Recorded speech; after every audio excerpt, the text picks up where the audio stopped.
Nuevamente Shabbat Shalom, amados hermanos, que la gracia, la paz y el reposo de nuestro Señor sea con todos ustedes, con nosotros en esta maravillosa tarde de día de reposo. Vamos a orar nuevamente para encomendar este momento de enseñanza de la palabra.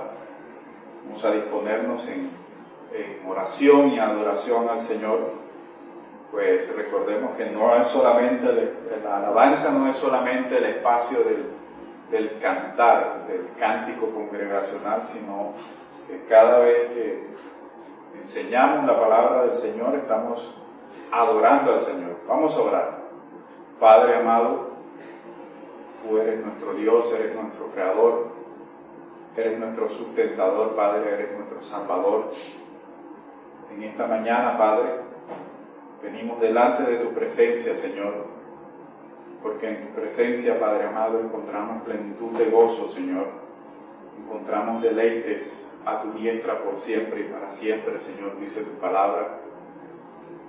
Gracias, Señor, porque en ti, Padre amado, hay vida en abundancia, vida eterna, Señor. Gracias porque un día nos has llamado, Señor, por tu beneplácito, por tu voluntad.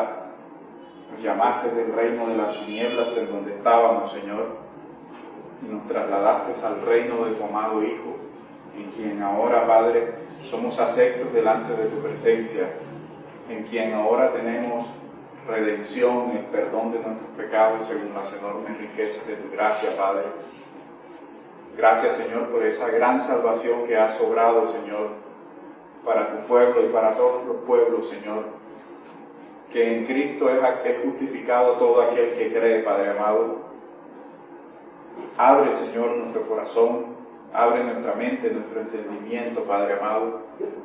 Que tu palabra, Señor, sea grata, Señor, a nuestro corazón, a nuestros oídos, Señor.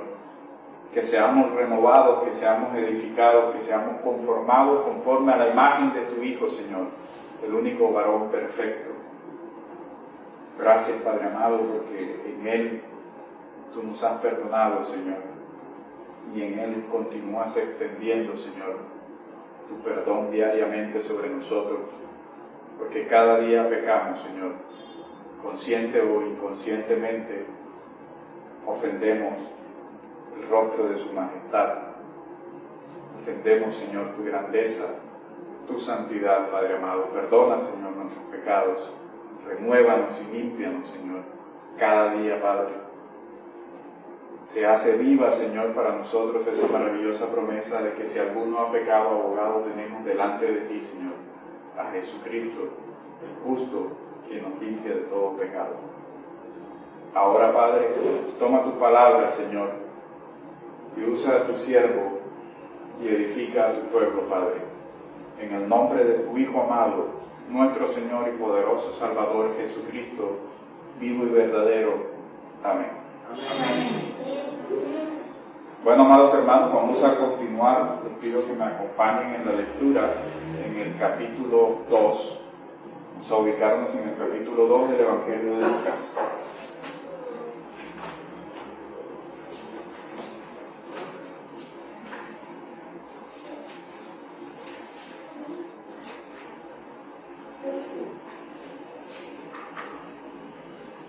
Vamos a leer entre el versículo 1 al versículo 7.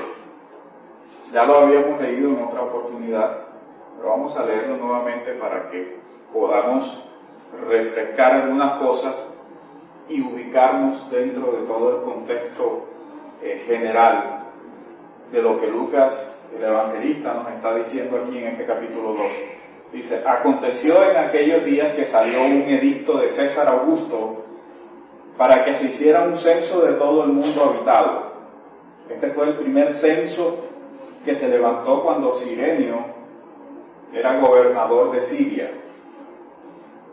Todos se dirigían a inscribirse en el censo, cada uno a su ciudad. También José subió de Galilea a la ciudad de Nazaret, a Judea, a la ciudad de David, que se llama Belén, por ser él de la casa y de la familia de David, para inscribirse junto con María, comprometida para casarse con él, la cual estaba encinta.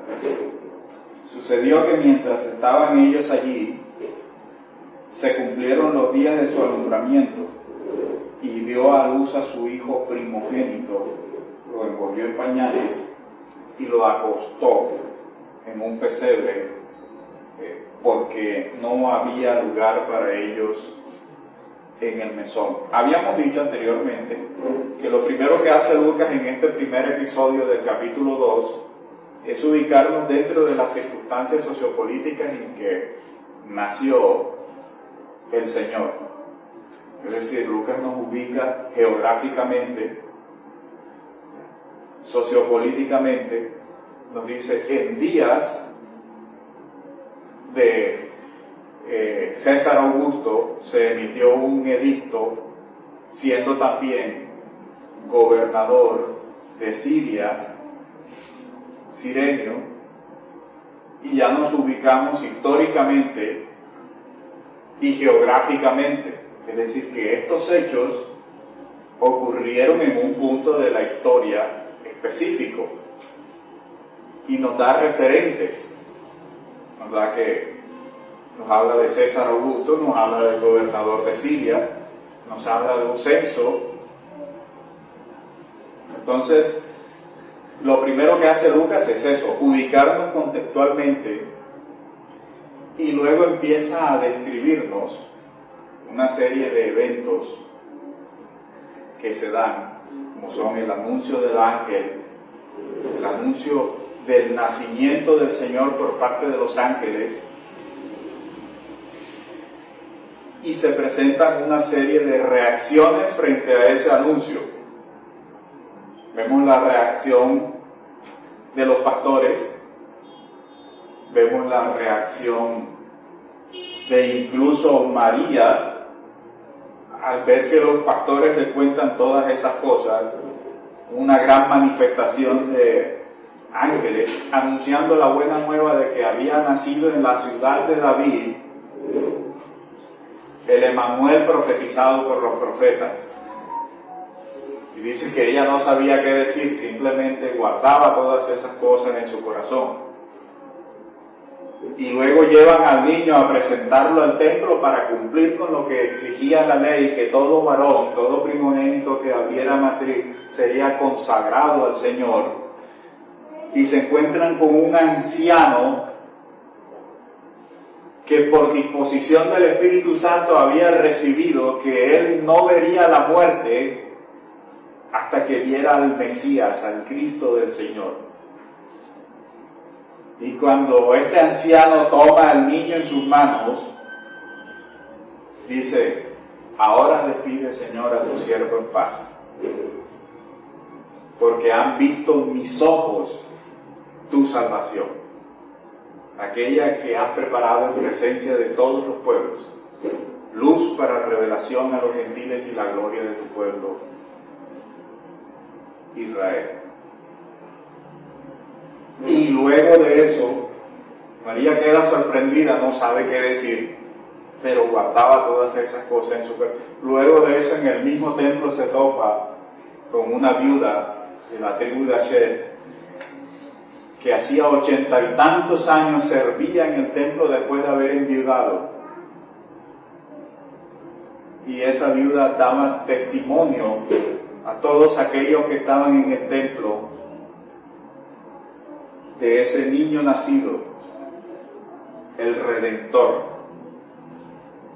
la esperanza de Israel, la esperanza de todos los pueblos. Y habíamos dicho que el mensaje anterior, donde nos detuvimos respecto del contenido del mensaje de los ángeles para los pastores, cuando les dijeron: he aquí, estos hombres estaban aterrados, recuerdan, después de semejante manifestación, una hueste de ángeles, y ellos les dicen: no temáis, porque he aquí que os traigo buenas nuevas de gran gozo que serán para todo el pueblo, que os ha nacido hoy en la ciudad de David un Salvador, que es Cristo, el Señor. Y habíamos dicho que ese de hecho era el contenido central del mensaje del Evangelio. ¿Quién? El Salvador, Cristo, el Señor. Ese es el contenido del Evangelio. Los ángeles están anunciando que se han cumplido las palabras que el Señor había dado por medio de sus siervos los profetas. Ha nacido, es decir, ha venido a vosotros van a ver el cumplimiento de lo que había sido anunciado por medio de Moisés, por medio de los profetas y por medio de los salmistas. ¿Qué van a ver? Van a ver al Salvador, al descendiente de David, al Señor, a aquel que redimiría a su pueblo de sus pecados. Y es curioso, es interesante ver que en esas palabras del Salvador, esa expresión del Salvador que se menciona allí en el Evangelio, no está precedida de ningún artículo, lo que indica de que ese niño nacido, de que ese nacido es único, ninguno como él. Y después dice, ha nacido el Salvador, que es el Señor, dándonos a entender claramente la condición divina de ese niño que había nacido. Porque solo el Señor, nos dice la Escritura, que puede salvar, ¿cierto? Solo el Señor salva, la salvación es del Señor. Pero hoy vamos a detenernos un poco en los versículos 13.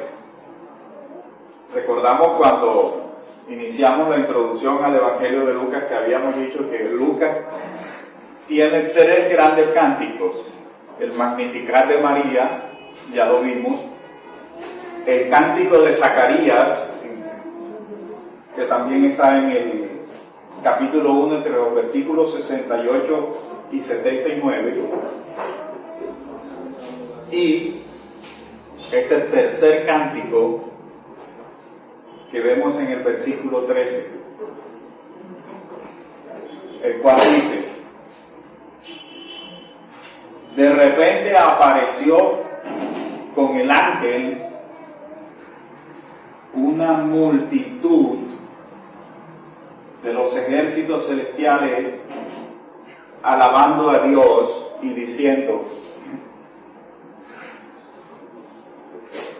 gloria a Dios en las alturas y en la tierra paz entre los hombres en quienes Él se complace. Gloria a Dios en las alturas y en la tierra paz entre los hombres en quienes Él se complace. La alabanza y la gloria que se tributa aquí a Dios, que está en las alturas, o más literalmente en lo altísimo, se emplea con un adjetivo superlativo, es decir, que sobredimensiona, que dice que ese Dios que está en lo altísimo es excelso. No obstante, el adjetivo no lo está indicando en manera cualitativa, sino locativa, es decir, está haciendo referencia hacia aquel que está en lo altísimo. en el Antiguo Testamento encontramos algunas alusiones a ese tipo de expresiones. Dios que estás en lo alto, en lo altísimo. Por ejemplo, Job 16, vamos a ver, Job capítulo 16,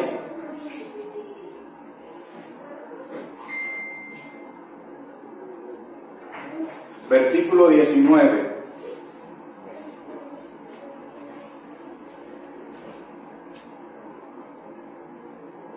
Dice: aún ahora mi testigo está en el cielo y mi defensor en las alturas. Aún ahora mi testigo, dice el libro de Job, está en el cielo y mi defensor en las alturas. Y el Salmo 148 en el versículo 1 hace la misma alusión. Salmo 48, versículo 1 dice: aleluya, alaben al Señor desde los cielos, alábenlo en las alturas. Entonces los ángeles no están hablando tanto de Dios ahora, en este momento, desde un aspecto de la esencia, sino de dónde está Dios. Lo ubican en las alturas. Y este primer hemistquio introduce una antítesis entre Dios y los hombres. Establece una gran diferencia. ¿Por qué se usa en este texto el superlativo gloria a Dios en las alturas? Luego nos dice: y en la tierra los hombres.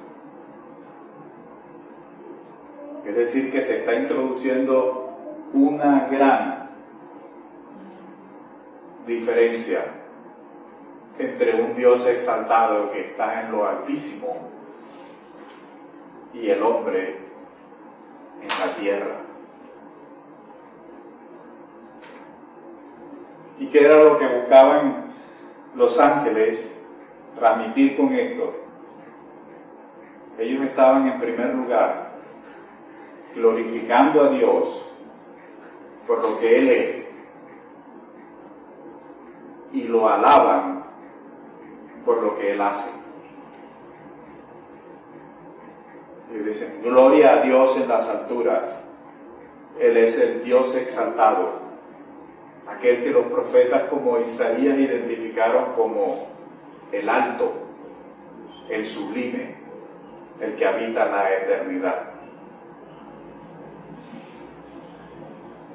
Y por la visión de Isaías en el capítulo 6, ¿la recuerdan? Donde Isaías recibe una visión de la santidad de Dios. ¿Y cómo la describe Isaías? Isaías dice: vi yo al Señor sentado sobre un trono alto y sublime, y sus vestiduras llenaban el templo,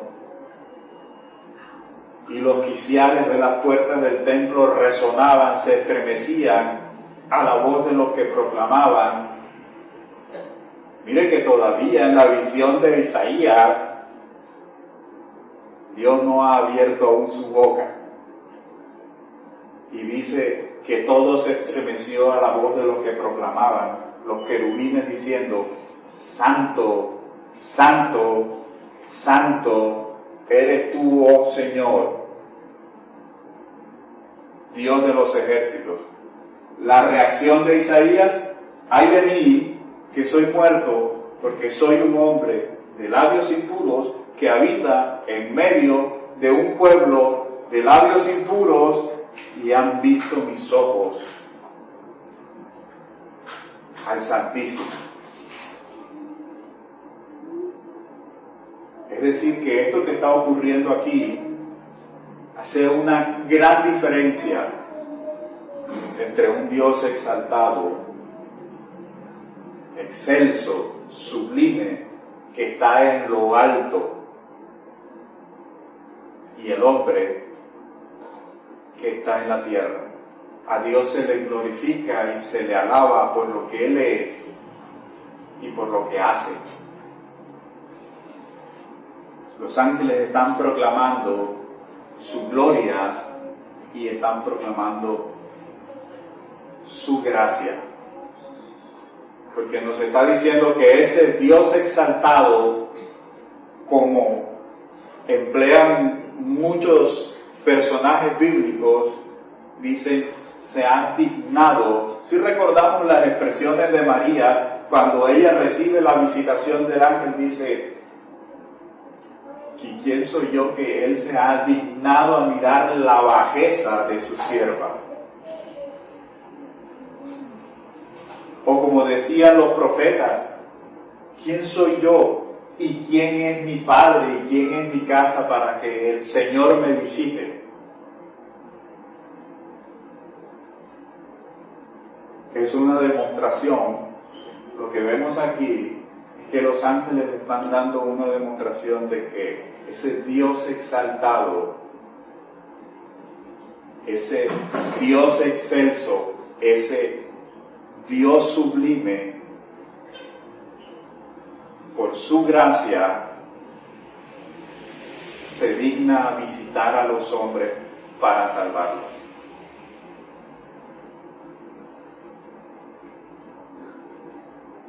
Y esa gloria que los ángeles le están tributando a Dios se ve concretada en la encarnación del Verbo eterno de Dios, en su Hijo.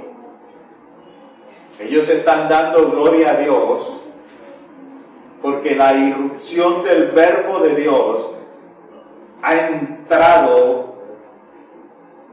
al mundo, que Dios ha mostrado su fidelidad, esa fidelidad que va íntimamente ligada a su amor. Los ángeles adoran, glorifican y alaban a Dios porque Él entró en el escenario de los hombres, de la historia de la humanidad, haciéndose carne para dar cumplimiento a su fidelidad,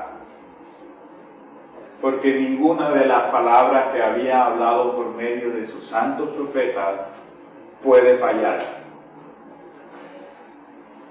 El apóstol Pedro dijo que los santos hombres de Dios hablaron siendo inspirados por el Espíritu Santo, y que a ellos les había sido revelado qué persona, qué tiempo, que indicaba el Espíritu de Cristo que estaba en ellos y que anunciaban las glorias del Mesías Salvador. Es una magnífica proclamación con mucho contenido. Tal vez para algunas personas las palabras de los ángeles representan simplemente como que un formalismo dentro del anuncio del mensaje. No, son los seres angelicales, quienes dicen gloria a Dios en las alturas y en la tierra paz para con los hombres. Dice, están viendo el cumplimiento de la promesa que había sido anunciada a Adán en el huerto del Edén, en Génesis capítulo 3, versículo 15, donde dice, pondré enemistad entre tú y la mujer, y entre tu simiente y su simiente, y él te herirá en la cabeza y tú lo herirás en el talón.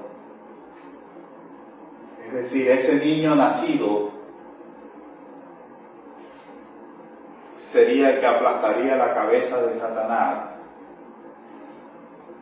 y libertaría a aquellos que él tiene cautivos a voluntad suya.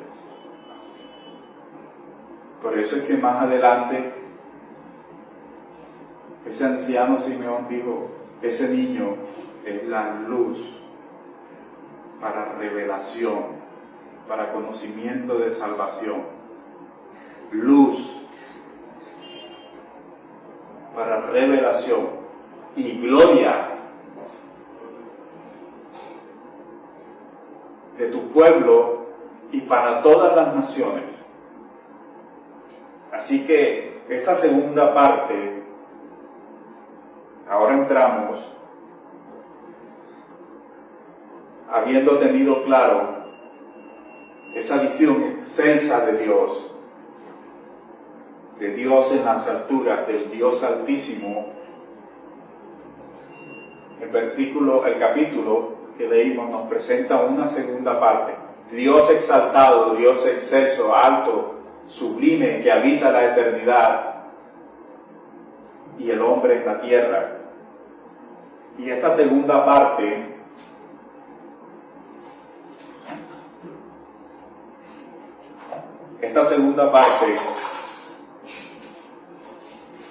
del cántico de los ángeles se orienta hacia la tierra con una manifestación de paz.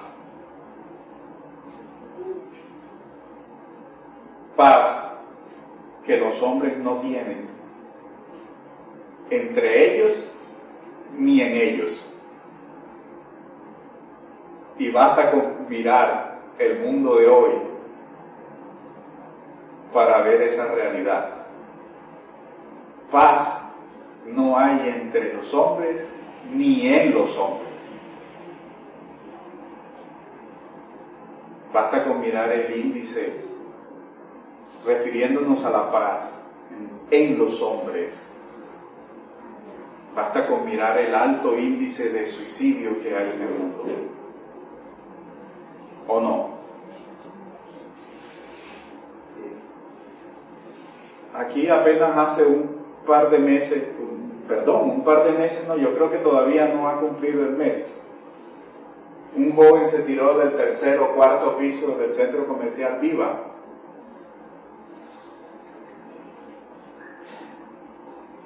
Un niño de 12, 13, 14 años se tiró también de un edificio, parece que por aquí en la 82 con 47. Un niño apenas. ¿Tienen paz los hombres en ellos? No. ¿Tienen paz entre ellos? Tampoco. Porque hoy todo el mundo está armado. Hoy todo el mundo está a la defensiva. Todo el mundo ataca. Pues no hay paz ni entre los hombres ni en los hombres.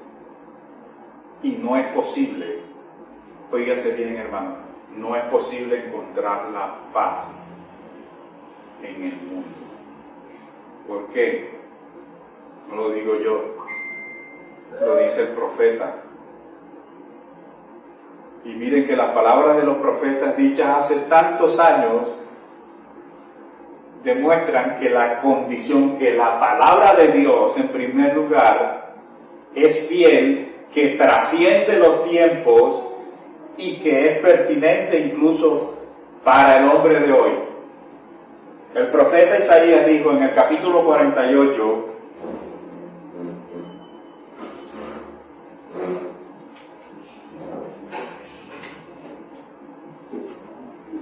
Isaías capítulo 48, versículo 22. ¿Qué dice? No hay paz para el malvado, dice el Señor. Ni siquiera lo dice el profeta, eso no se lo está inventando Isaías. Fue que Isaías se le ocurrió escribir que no hay paz para el malvado. Dice, no, Isaías dijo, no hay paz para el malvado, dice el Señor. Más adelante, capítulo 57, todavía estamos en Isaías, versículo 21, nuevamente el profeta reitera la sentencia. No hay paz, dice mi Dios, para los impíos. No hay paz para el malvado. No hay paz para el impío. ¿A qué se debe esa ausencia de paz? Pues a la condición natural de ser caído y alejado de Dios. Una criatura caída y alejada de Dios no va a tener paz. Esa ausencia de paz se debe a la ruptura de la relación entre el Dios exaltado y la criatura que está en la tierra. Esta criatura caída ha querido invertir los roles. Tiene el delirio de querer ser el Dios exaltado. No. Mientras el hombre como criatura caída, como criatura natural, esté alejada de Dios a causa de su pecado y no tenga una correcta relación con Dios, no podrá tener paz. No habrá paz para él. De hecho, el mismo profeta dice en el capítulo 59, versículo 8, lo siguiente.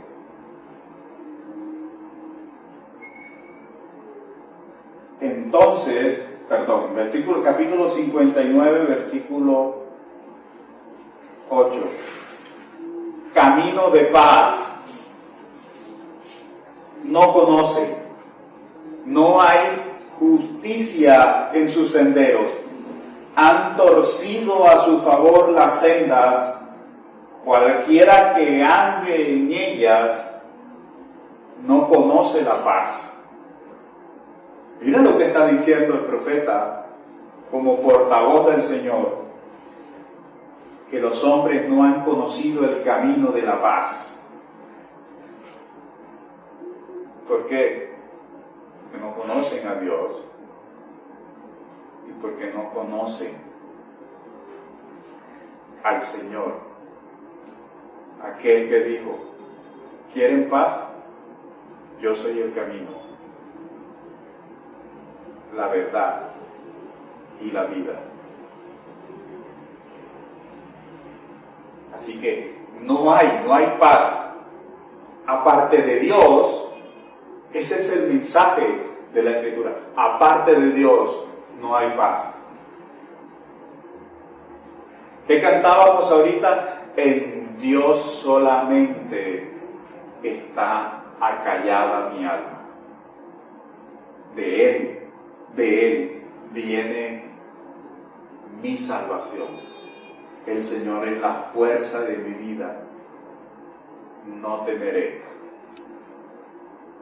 Sin Dios no hay paz. Por eso dice: no hay paz para el impío, no hay paz para el malvado. ¿Por qué? Porque no han conocido el camino de la paz. Y mira lo que dice precisamente el versículo 2 en este capítulo 59. Mira lo que dice el profeta: pero las iniquidades de ustedes han hecho separación entre ustedes y su Dios,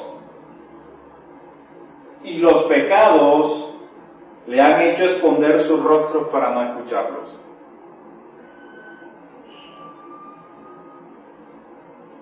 Dios exaltado, Dios en las alturas, el hombre en la tierra, no tiene paz aparte de Dios. Lo dice por doquier en toda la Escritura. ¿Qué dijo el salmista, Salmo 16? En tu presencia hay plenitud. Shalom. Hay plenitud de gozo, dice. Hay deleites a tu diestra y no es temporal como la paz del mundo. Dice, por siempre y para siempre. Los hombres no pueden tener paz, no importa cuánto la quieran, no importa cuánto la persigan, no importa cuánto la anhelen. Si no restablecen una relación correcta con Dios, si no deponen su hostilidad y su alejamiento a Dios, no tendrán paz. No hay paz para el impío, dice mi Dios.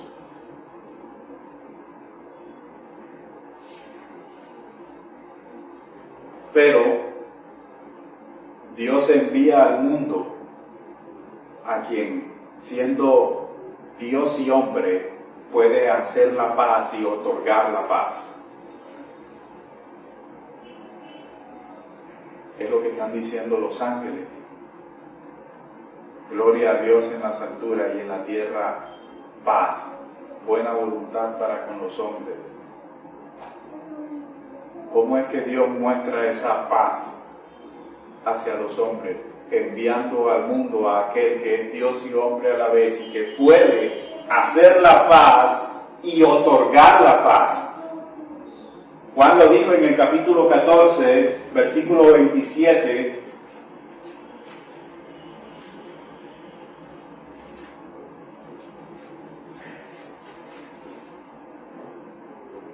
Juan capítulo 14, versículo 27, el Señor dice, la paz les dejo, mi paz les doy. No se la doy a ustedes como el mundo la da. No se turbe su corazón, ni tengan miedo. ¿Ven?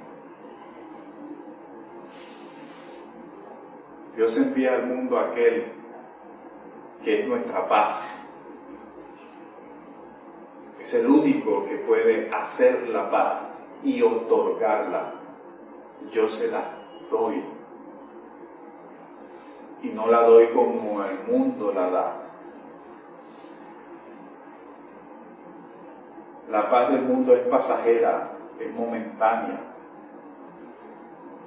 La paz de Dios es para siempre. Encontramos una y otra vez en la Escritura que aquello que Dios otorga en sus promesas es para siempre. Y para siempre, repite el Salmo 136, es su misericordia. Y aquel que arrojó a los carruajes del faraón en el mar, dice, y para siempre es su misericordia. Y aquel que hizo atravesar a su pueblo en medio del mar, porque para siempre es su misericordia.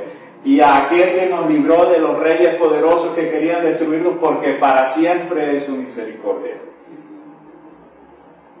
Igualmente Él envía al mundo a aquel que el profeta Isaías llamó el príncipe de paz.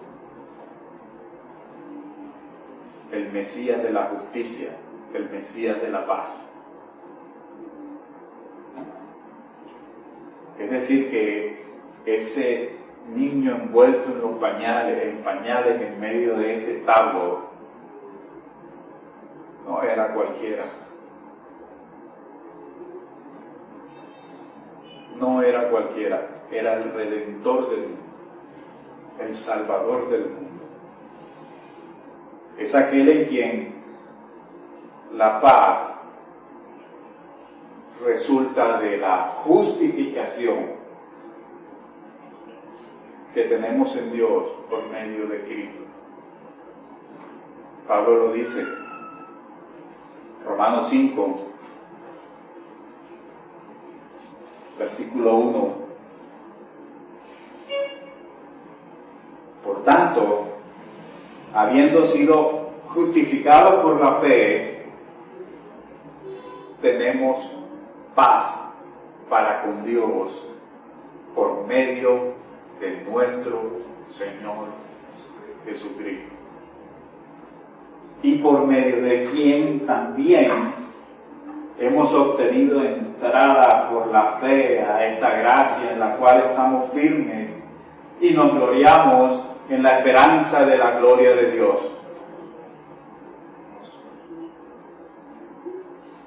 El Evangelio es grandioso, es excelso en Dios y en gracia para con los hombres. Es decir, que Dios declara, nos está diciendo aquí Pablo, Dios declara como justo a los creyentes a causa de la obra de Cristo y por la fe en Él. ¿Saben qué es lo más maravilloso? Que este evento jamás cambia. Una vez que has venido a Cristo y una vez que has sido justificado, eres justificado en Cristo, Dios no cambia su sentencia. Dios no es hombre ni hijo de hombre para que mienta y se arrepienta. Cada palabra que ha salido de su boca es fiel. Y una vez que has sido justificado en Cristo, esa condición no puede cambiar. Dice Pablo, aquel que ni siquiera eximió a su propio Hijo. Aquel que ni siquiera eximió a su propio Hijo, sino que lo entregó por nuestros pecados, ¿cómo no nos dará junto con Él todas las cosas? ¿Quién acusará? Dice Pablo. ¿Quién acusará ahora a los escogidos de Dios? ¿Quién puede llevar un caso contra sus hijos que pueda prosperar ante el tribunal de Dios? Dice, nada puede prosperar. ¿Por qué? Porque ninguna condenación hay ahora para los que están en Cristo Jesús.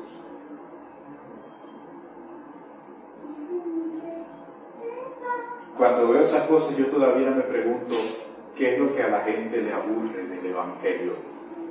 Esto es hasta emocionante, esto parece una película. Si usted empieza en Génesis y concluye en Apocalipsis, usted tiene qué película. Lo mejor es que no es ficción, es real. Y uno no entiende por qué la gente se aburre con la Escritura, que tiene que buscar sustitutos por todas partes. Si es emocionante entrar y uno empezar a desentrañar todo este tesoro que está allí. Pero quisiera entenderlo, pero no logro entenderlo. Este creer, esta fe que deposita toda su confianza en Dios y en Cristo, trae como consecuencia la reconciliación, la justificación y una maravillosa experiencia de paz. Es lo que dice Pablo, justificados pues por la fe, ahora tenemos paz para con Dios. Eso nos dice mucho de cuál era nuestra condición. Porque si no éramos restaurados a esa comunión con Dios mediante la justicia de Cristo, ¿quién podría sostenerse en pie en el tribunal de Dios? Y dice el autor de la carta a los Hebreos, y horrenda cosa es caer en manos del Dios vivo. Así que nuestra condición no era la mejor delante de Dios. Pero Él proveyó un sustituto, un Salvador. Y ahora por medio de la fe en Él no solamente hemos sido justificados, sino que ahora tenemos paz para con Dios.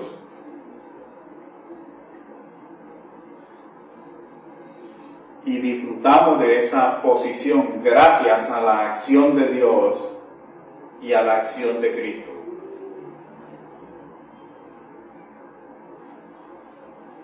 Ahora Dios nos pone al lado suyo, dice Pablo en Romanos capítulo 8, versículo 31. Entonces, ¿qué diremos a esto? Si Dios está por nosotros, ¿quién estará contra nosotros?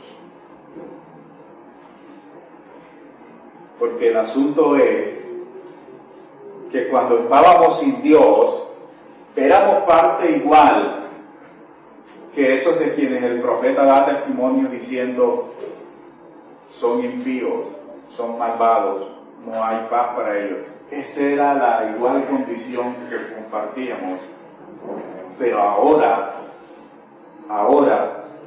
habiendo sido justificados, Dios ya no está contra nosotros, sino a favor de nosotros. Pablo lo dice, si Dios está por nosotros,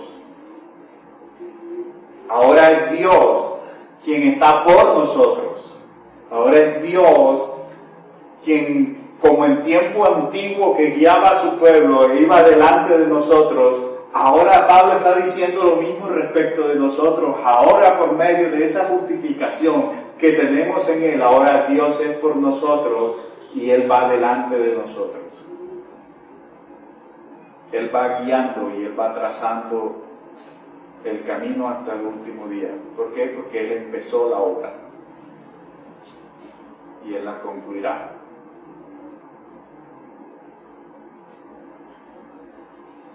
Así que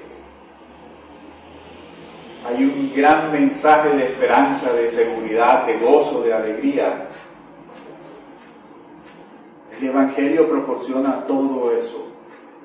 Solo en el Evangelio encontramos esa verdadera esperanza, verdadera seguridad, verdadera paz, verdadera certeza de salvación. Es decir, que esa bendición que se obtiene, toda esta bendición que se obtiene, es un regalo de pura gracia, es un regalo de la gracia, es una nueva relación con Dios por gracia, que trae como resultado paz con Él. Y esta paz es una paz sólida, plena, estable, segura.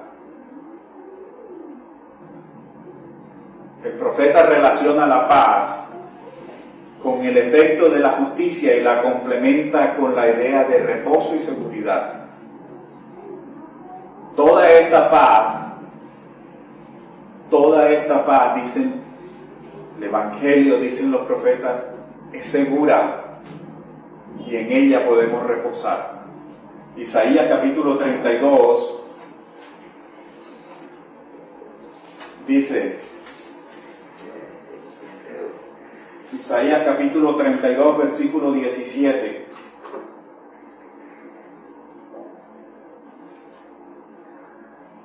la obra de la justicia será paz y el servicio de la justicia reposo y seguridad para siempre. La obra de la justicia será paz. ¿Cuál es la obra de justicia que acabamos de mencionar? Que nos trajo la paz. Justificados pues por la fe tenemos paz para con Dios por medio de Cristo Jesús, Señor nuestro. Ha sido mediante la mediación, mediante la obra, mediante la sustitución que Cristo hizo al tomar nuestro lugar, al recibir todo el castigo de Dios por nuestros pecados y al acreditarnos todo su mérito, toda su justicia a nosotros, para que Dios fuese vindicado en su justicia, de tal manera que ahora Él es justo y justificador de aquel que tiene fe en Jesús. Por eso es que el profeta está diciendo, la obra de la justicia será la paz. No hay mayor obra de justicia, no hay mayor obra de justicia en todo el mundo que la obra de Cristo. Tanto así, y si le aplicamos como hicieron los ángeles un superlativo, la obra de la justicia de Cristo tiene el poder, miren hasta dónde tiene el poder, de justificar a todos los creyentes del pasado, porque a Abraham su fe le fue atribuida como justicia, del presente y del futuro. Es la única obra de justicia que se sobredimensiona con un poder salvador y redentor que no tiene precedente ni lo tendrá. Porque solamente en Cristo es justificado todo aquel que cree, desde Abraham hasta nuestros tiempos.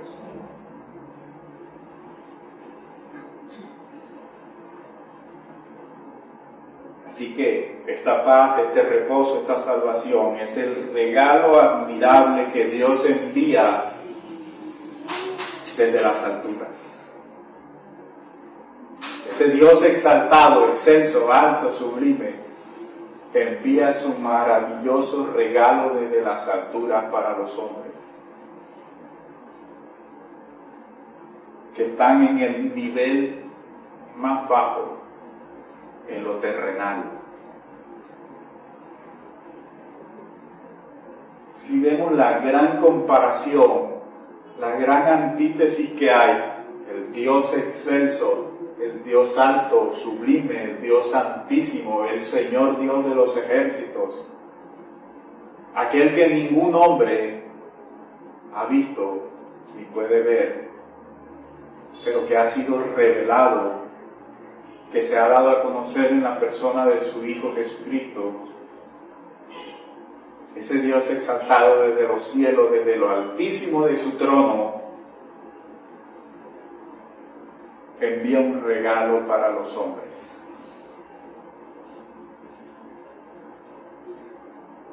Y ese regalo no consiste ni siquiera, la salvación es un don de Dios, sí, es un maravilloso regalo.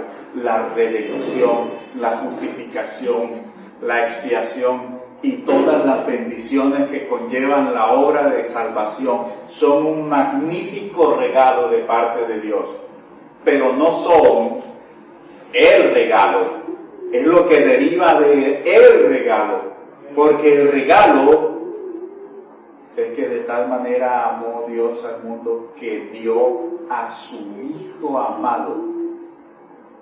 Ese es el regalo más grande de Dios para la humanidad.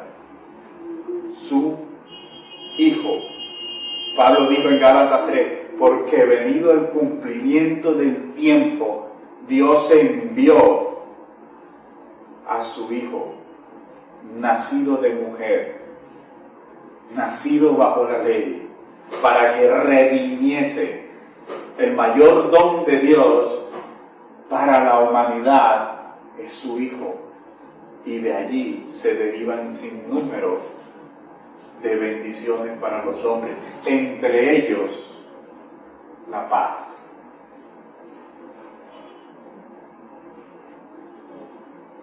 Es el admirable regalo de Dios. La paz es el resultado de la reconciliación con Dios.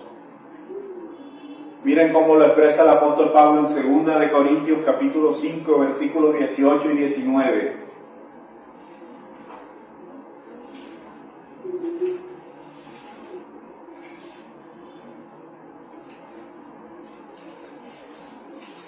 Segunda de Corintios capítulo 5 versículos 18 y 19. Y todo esto procede de Dios, quien nos reconcilió con Él mismo por medio de Cristo y nos dio el ministerio de la reconciliación. Es decir, que Dios estaba en Cristo reconciliando al mundo con Él mismo, no tomando en cuenta a los hombres sus transgresiones, y nos ha encomendado a nosotros la palabra de la reconciliación. Mire lo que está diciendo el apóstol Pablo: y esto procede de Dios, quien nos reconcilió consigo mismo en Cristo, no tomándonos en cuenta nuestras transgresiones. Y ahora que hemos sido reconciliados con Dios, y la paz es el resultado, si recuerdan las palabras del profeta: no hay paz para el impío, dice el Señor. Ahora tenemos paz a causa de la reconciliación con Dios. Tenemos paz a causa de la reconciliación con Dios. Y ahora, ¿qué es lo que nos ha sido encomendado? El ministerio de la palabra de la reconciliación. ¿Y cuál es la palabra de la reconciliación? El Evangelio. El Evangelio es la palabra de la reconciliación. Así que una vez que he removido el mayor obstáculo que hay entre nosotros y nuestro Dios, ¿cuál? El pecado.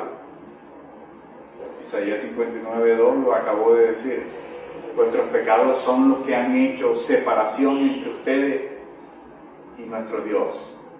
Y una vez que ha sido removido el obstáculo del pecado que producía la enemistad con Dios, se alcanza una nueva relación de armonía con Dios, en paz. Espectacular. Por cuanto éramos enemigos de Dios, en malas obras, viviendo en una relación de enemistad con Dios, pero ahora Dios, por la obra de su Hijo, se hace amigo para con nosotros. Lo dice lo dice el Señor en el capítulo 15 del Evangelio de Juan. Son palabras que salen de la boca del Señor. Juan capítulo 15, versículo 13 al 15.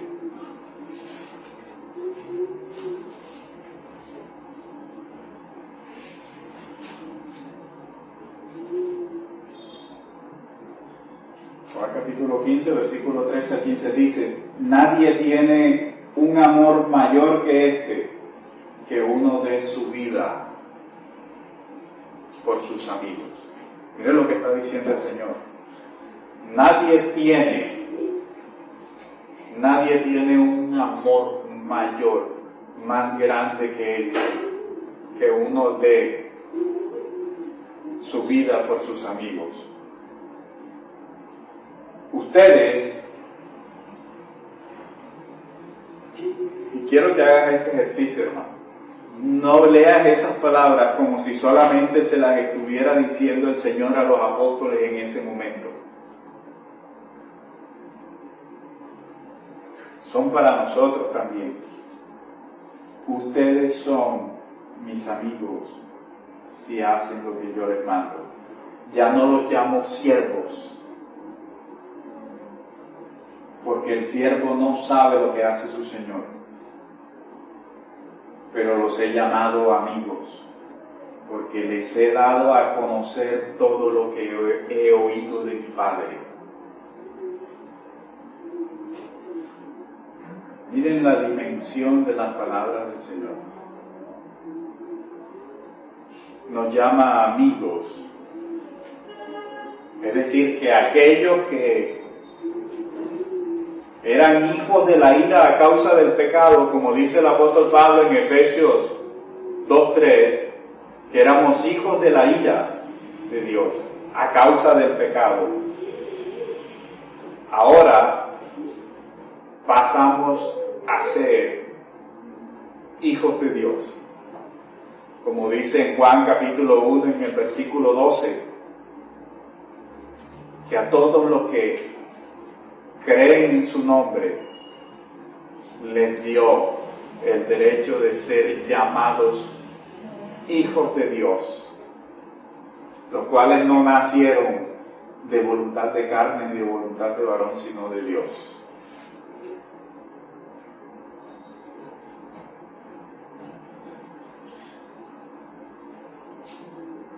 Así que todo este mensaje satura el corazón con paz, echa fuera toda inquietud y el temor desaparece.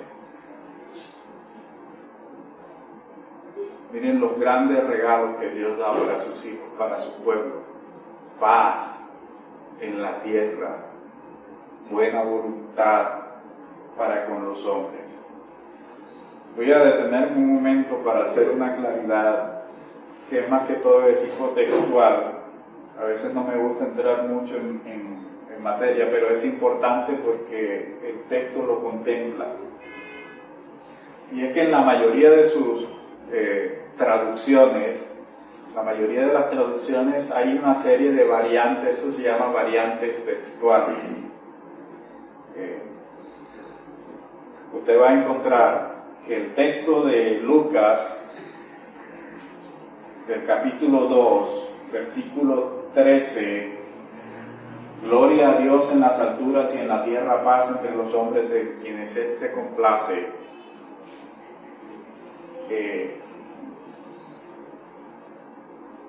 Presenta una serie de variantes en distintas traducciones. Una traducción literal podría ser sobre la tierra paz a los hombres de buena voluntad. Esa es una traducción, una variante textual. Otra traducción literal sobre la tierra paz a los hombres de buena voluntad. Pero hay un segundo caso donde podría decir sobre la tierra paz, buena voluntad a los hombres. Aunque se pueden seguir varias traducciones, muchas otras versiones. Otra dice, en la tierra paz a los hombres que Él ama, o también a los hombres de su agrado.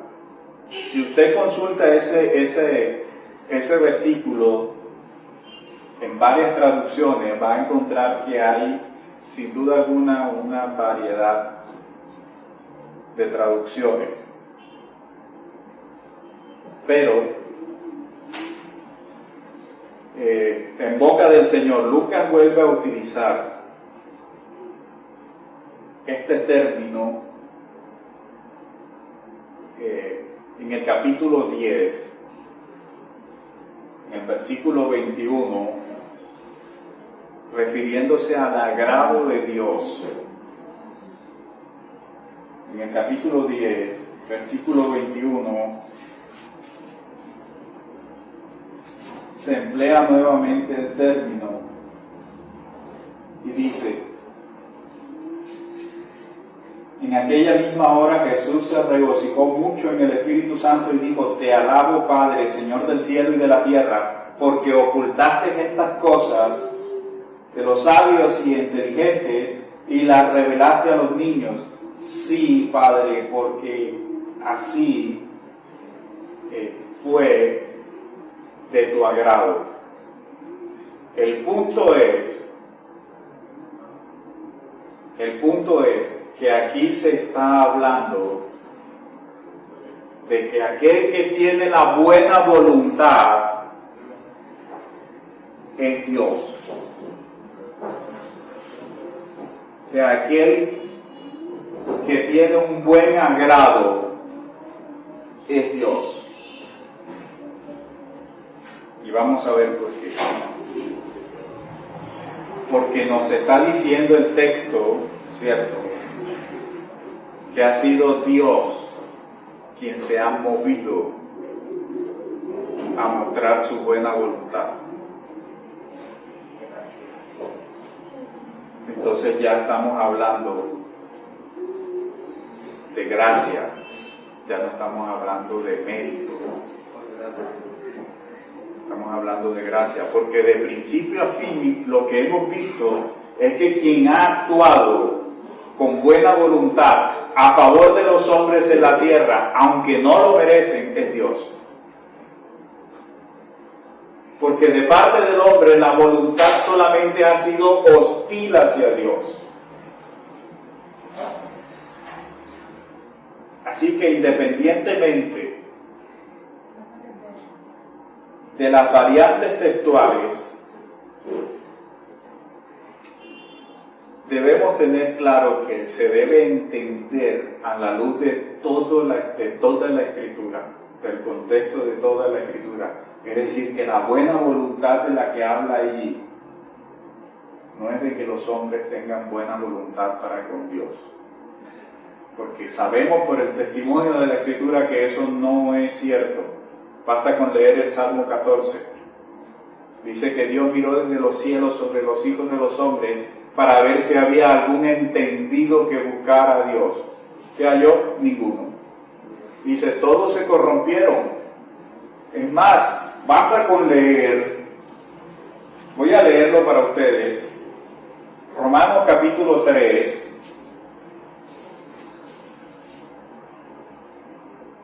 versículo 10, como está escrito. Eso que Pablo solamente está citando la Escritura.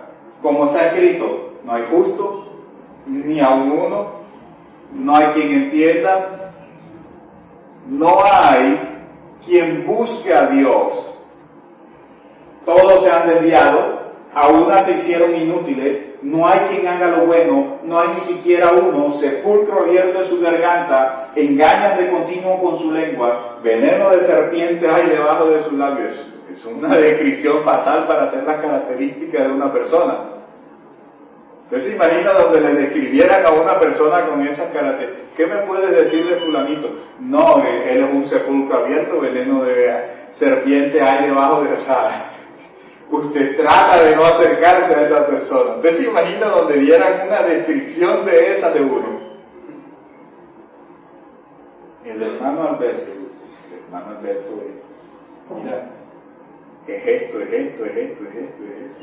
Y la lista continúa, porque Pablo sigue diciendo, llena hasta su boca de maldición y amargura, sus pies son veloces para derramar sangre, destrucción y miseria hay en sus caminos, y la senda de la paz no han conocido. No hay temor de Dios delante de sus ojos. Eso es suficiente. El testimonio de la Escritura es suficiente para comprender y ubicarnos dentro del contexto de que la buena voluntad que habla allí en Lucas es la de Dios para con los hombres. Es la voluntad de Dios para con los hombres, porque Pablo ha hecho un resumen de muchas porciones de la Escritura que dan testimonio de que esta es la condición del hombre sin Dios. Entonces, si hacemos una interpretación libre de prejuicio y contextualizada con toda la enseñanza, con la enseñanza total de la Escritura, nos exige entonces entender que la buena voluntad es la de Dios y no la de los hombres. Entender dentro del contexto de toda la Escritura es entender que quien siempre ha mostrado la buena voluntad ha sido Dios. El Señor, hablando por boca del profeta Isaías, dijo: todo el tiempo extendí mi mano hacia un pueblo desobediente y rebelde.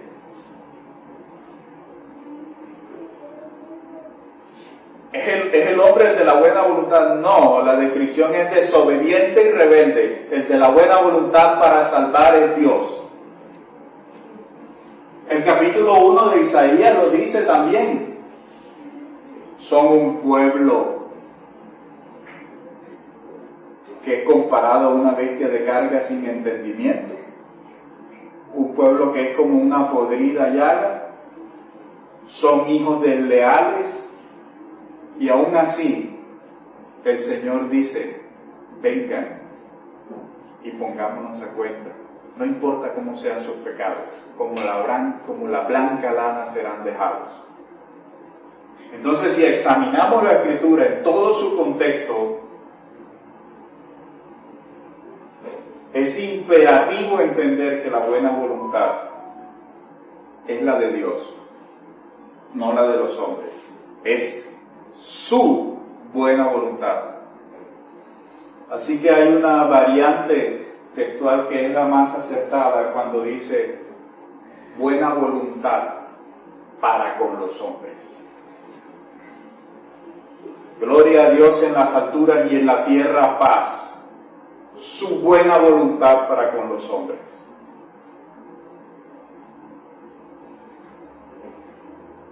Y esa buena voluntad no es la que se manifiesta en los hombres porque tienen una buena disposición de recibir la paz, ni porque se manifiesta en una buena disposición de ellos hacia Dios, porque ya hemos visto el testimonio de la Escritura, sino que se refiere a la plena complacencia de Dios hacia los perdidos, para mostrarle su favor. No por derecho, porque no lo tienen. Ningún hombre que camina sobre esta tierra tiene derecho al favor de Dios. De lo contrario, en palabras de Pablo dice, no estaríamos hablando de gracia. Pero Dios muestra su buena voluntad por predilección, porque a Él le place y porque Él se agrada siempre en ser bueno y benevolente. No es porque nosotros lo merezcamos, no, es porque Dios se deleita en ser bueno para con los hombres, pese a que no lo merecemos. ¿Por qué sale cada día el sol sobre la cabeza de una multitud impía de pecadores y de otros redimidos por la gracia de Dios como lo somos nosotros? Pero ¿por qué sale el sol sobre nuestras cabezas cada día? Porque Él renueva sus misericordias sobre nosotros cada mañana, porque Él es fiel. En ninguna parte dice, porque ustedes son lo mejor. No, es por Él, porque Él se deleita en ser misericordioso para con nosotros. Él muestra su buena voluntad. Y lo que hemos visto hasta este momento, para concluir, es que todo lo que tiene que ver con la salvación del hombre es por disposición, no del hombre, sino del beneplácito de Dios. Y es por eso que los ángeles glorifican a Dios y alaban a Dios. Gloria a Dios en las alturas y en la tierra paz, buena voluntad, su buena voluntad para con los hombres. Lo cual nos deja claro que todo lo que tiene que ver con la salvación no es por disposición del hombre, es por el beneplácito de Dios. Como dijo el apóstol Pablo en Colosenses capítulo 1, versículo 20, que Él llevó a cabo nuestra salvación en la cruz y que Él hace todas las cosas, dijo Pablo en Efesios, conforme al designio de su voluntad. Y la salvación no es la excepción. Él hace todas las cosas absolutamente todas las cosas conforme al designio de su voluntad. Es decir, que nuestra redención, que nuestra salvación es por disposición de Dios. Y junto a los ángeles nosotros debemos unir nuestra voz y decir: gloria a Dios en las alturas y en la tierra paz, porque Él ha mostrado su buena voluntad para con los hombres. Los ángeles no alaban al hombre, alaban a Dios en las alturas, al Dios Altísimo. Por eso sabemos que también es otra manera en cómo llegamos a comprender que la buena voluntad de la cual nos habla el Evangelio es la de Dios para con los hombres, no la del hombre. Porque de lo contrario, hubiese sido en sentido inverso la alabanza de los ángeles y decir: gloria al hombre en la tierra y buena voluntad para Dios allá en las alturas. No. Los ángeles glorifican y alaban a Dios para demostrar que es Dios quien obra siempre según su beneplácito y que la salvación no depende del hombre, sino de Dios. No son los hombres los que buscan la salvación, sino que es Dios quien la provee para ellos. De manera que queda claro que la salvación es del Señor. Como dice el Salmo 3, versículo 8 y Jonás 2, versículo 9, la salvación es del Señor. Y que lo que tiene que ver con la condenación del hombre en su gran mayoría es causa de la voluntad del hombre. Porque los hombres aman más las tinieblas que la luz. Porque no quieren venir. Jesús lo dijo: vosotros no, yo estoy aquí. Yo no me muevo de mi lugar. Yo los estoy llamando, pero ustedes no quieren venir a mí. No quieren. Aquel que está en las tinieblas no quiere venir a la luz. Dios tiene toda la buena disposición para salvar. De manera que vemos la acción soberana de Dios y vemos la responsabilidad del hombre. Y en todo ello, nosotros, al igual que los ángeles, solo debemos decir: gloria a Dios en las alturas, glorificar a Dios, gloria a Dios en las alturas, y en la tierra paz según su buena voluntad. Vamos a orar, hermanos. Padre amado, gracias, Señor, por la multitud de tus misericordias que renuevas sobre nosotros cada mañana. Gracias por tu gran fidelidad, por tu gran bondad, Señor. Continúa, Padre, bendiciendo a tu pueblo. Continúa trayendo sobre nosotros, Señor, tu palabra, porque tu palabra es nuestro sustento, Señor. Tus promesas, Señor, nos sostienen cada día, Padre. Gracias, Señor, por tu gran salvación que has obrado para nosotros en Cristo. En el nombre de tu Hijo amado, Señor, te glorificamos y te alabamos, Padre amado. En el nombre de Jesús. Amén. Amén.